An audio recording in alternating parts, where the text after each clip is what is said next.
Prologue.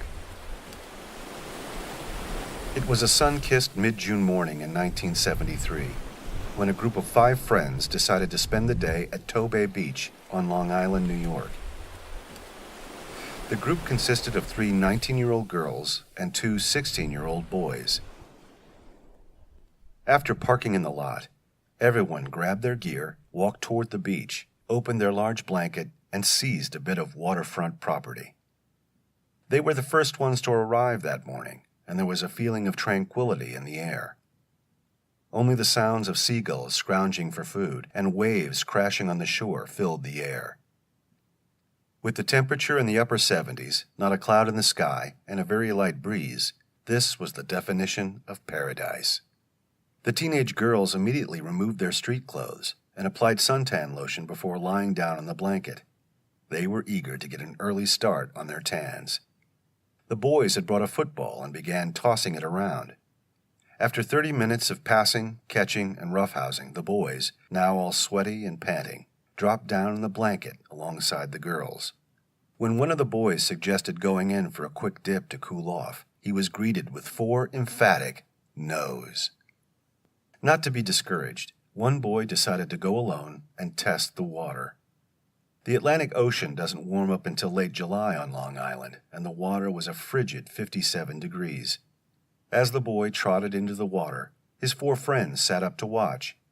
He then dove with youthful enthusiasm through the first wave, as he had done 1,000 times before. For a few seconds, all was as it should be and had been for the millions who swim in the waters off Long Island. Now, instead of a triumphant reenactment of man conquering the sea, all his friends could see was the rise and fall of the boy's back, floating face down in the surf. At first, they thought a joke was being played on them. Then, after a few seconds elapsed, they realized something had gone terribly wrong.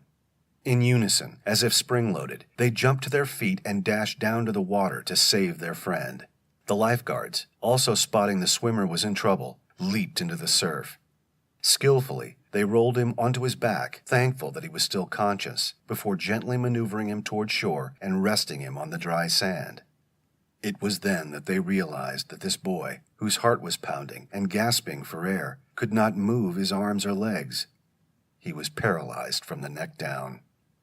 The instant the boy's head had made contact with the wet sand changed his life forever. He was now facing a question that no 16-year-old boy should ever be asked: whether to take arms against his sea of troubles and move on with his life, or give up on life and suffer the slings and arrows of outrageous fortune. He chose to fight. I was that boy, and this is my story. The common folklore is that when a person suffers a near-death experience, his life flashes before his eyes, and there's a bright light at the end of a tunnel summoning him toward the afterlife. If you're lucky, your loved ones are on the other side waiting for you, or urging you to turn back and return to Earth because there is so much more that you need to accomplish to fulfill your life's purpose. I can report that none of the above happened to me. Instead, what I experienced was a desperation to stay alive, to get my head above the water and to catch my breath. There was an overwhelming heaviness weighing me down, similar to what any person feels if he has challenged the ocean and found himself held down to the sandy bottom under a massive swell. For me, that wave never lifted. There was no trough. There was no breaking from the water's hold on me. That was until the lifeguards came along and rolled me on my back so I could finally gasp for air.